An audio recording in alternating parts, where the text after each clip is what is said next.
Saya ketika bergabung 2018 yang lalu, itu background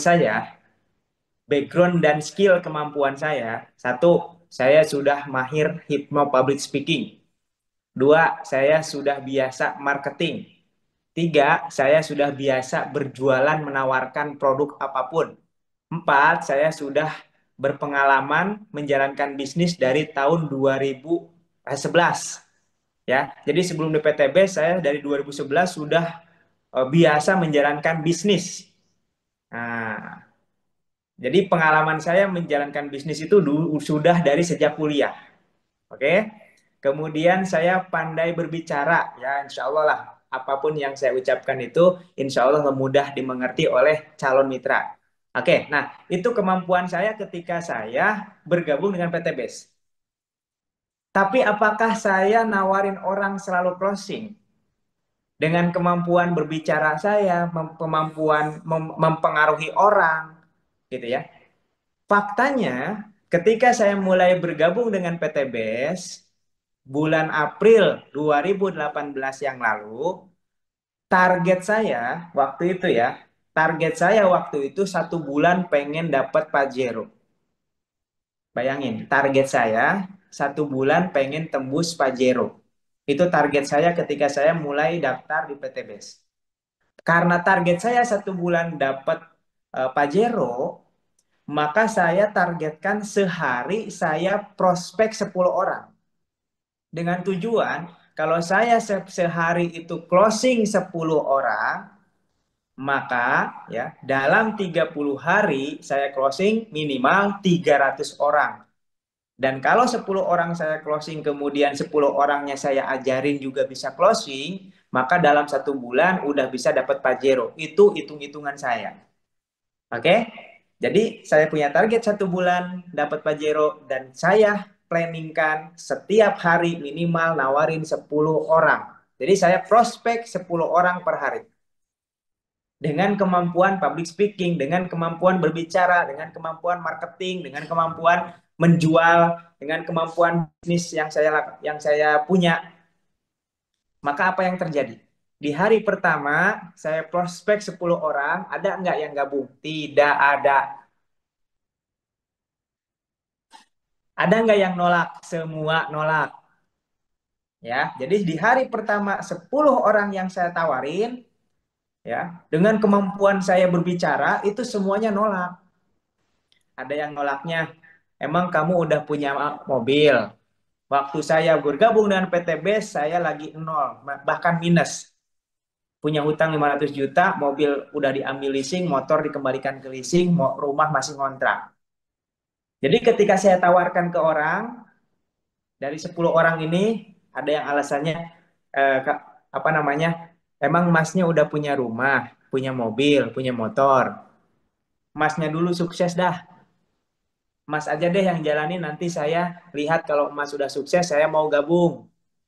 Yang saya lakukan prospek apa? Prospek secara face to face. Ya. Nah, jadi 10 orang itu target saya ketemu orang. Beda lagi dengan saya bikin konten di YouTube, bikin konten di Facebook, itu beda lagi targetnya. Tapi 10 orang ini saya harus ketemu orangnya. Ya. Jadi di hari pertama 10 orang yang saya tawarin itu semuanya nolak, bahkan ada yang menghina, ada yang mencibir, ya. Nah, itu saya yang punya public speaking. Jadi kalau Anda apalagi belum punya pengalaman bisnis sebelumnya, ya, bicara masih AE, terus nawarin 8 orang mau closing semua, itu namanya mimpi di siang bolong, Bapak Ibu. Ya, nggak ada bisnis kayak gitu. Kalau bisnis semudah itu, semua mitra PTBS itu sekarang jadi miliarder. Nggak ada nih yang miskin sekarang. Kalau bisnis semudah itu logikanya. Ya, nah, karena bisnis ini tidak mudah, maka yang sukses itu sedikit. Nggak hanya di bisnis PT Base, mau bisnis bakso, mau bisnis laundry, mau bisnis pakaian, mau bisnis online, nggak ada yang mudah, Bapak Ibu. Gitu. Nah itu dulu yang harus ditanamin dulu gitu loh. Jadi jangan saya sudah setahun nggak dapat mitra, udah nawarin berapa? 8 biji. Aduh, Ya nggak mungkin lah. Ya. Bapak yang sejago apapun ngomong, kalau cuma nawarin 8 orang, ya kemungkinan closingnya itu nol. Ya, orang yang super jago ngomong aja, persentase hasil penelitian nih, orang yang biasa marketing, biasa memasarkan produk, sejago-jagonya dia, dari 10 orang yang ditawarin, sejago-jagonya nih, paling bagusnya satu yang closing. Itu orang yang udah jago banget tuh ngomongnya. Apalagi kalau misalkan, mohon maaf, Bapak Ibu baru belajar berbicara, baru belajar prospek, product knowledge belum dipahami, sistem marketing plan belum dipahami, ya. Nah, saya lanjutkan ya. Jadi di hari pertama saya menawarkan orang 10 orang, itu ditolak semua. Tuh 10. Hari kedua, saya catat lagi dan saya kenalan baru ataupun teman-teman yang lama saya. Di hari kedua, 10 orang yang kedua, berarti udah 20 orang, ada nggak yang closing? Nggak ada, ya. Nggak ada yang closing. Berarti udah 20 orang saya tawari dalam 2 hari, nggak ada yang closing satupun. Jadi kalau Bapak Ibu baru 8 orang itu nggak ada yang closing, ya itu mau wajar banget. Apalagi dalam 1 tahun cuma 8 orang yang ditawarin. Berarti itu seperti Bapak nggak menjalankan bisnis. Kayak orang, kayak Bapak jualan bakso, baru baru ketemu sama 8 orang udah pulang. Gimana sih?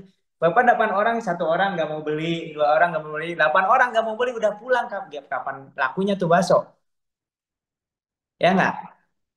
Gitu. Jualan bakso aja yang kerumunan orang ada 500 orang, nggak mungkin beli semua. Kadang-kadang ya nggak laku gitu ya.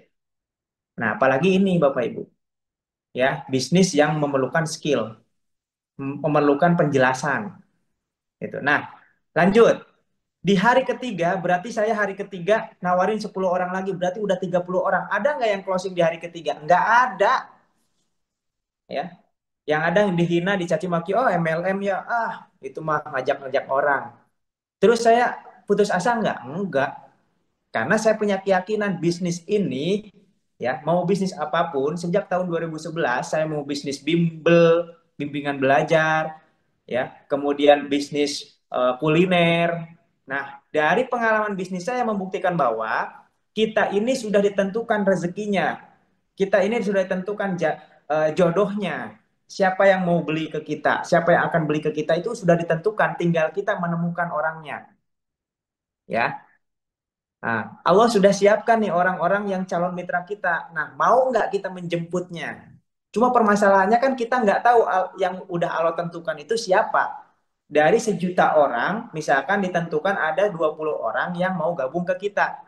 Tapi masalahnya kita nggak tahu 20 orang itu siapa. Maka tugas kita secara random perbanyak nawarin ke orang. Siapa tahu nanti ke hari ke 100, hari ke 200 ketemu sama orang yang memang sudah ditakdirkan jadi mitra kita. Itu poinnya. Oke, lanjut ke cerita saya. Di hari kelima, berarti udah 50 orang. Ada nggak yang gabung? Nggak ada. Ya. Di hari ke-6 ada yang gabung? Nggak ada.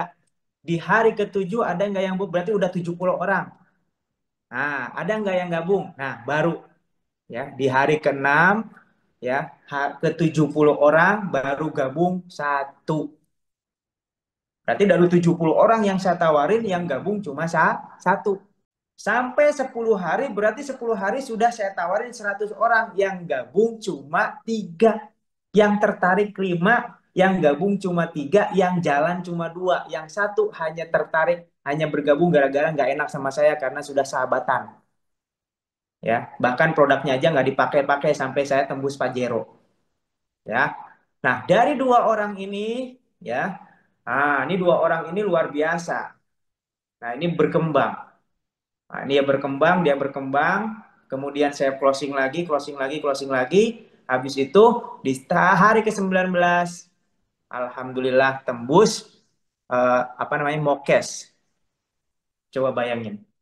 Baru di hari ke-7 closing pertama, 10 hari baru closing 3, tapi 19 hari saya langsung tembus smokes. Kenapa? Karena dari 2 orang bertambah banyak, bertambah banyak, bertambah banyak.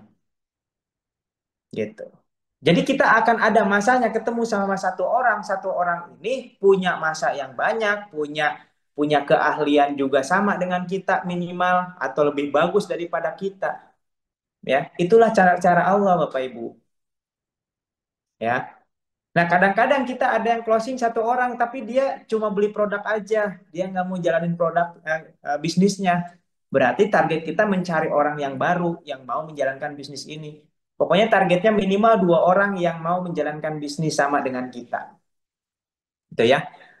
Nah, apa kesimpulan yang kita dapatkan dari hasil pengalaman saya? Maka kita ini harus punya target. Tuh satu. Yang kedua, setelah punya target harus punya planning. Planning perencanaan. Kalau kita targetnya 1 tahun pengen tembus luxury, ya berarti seharinya itu jangan cuma nawarin satu orang,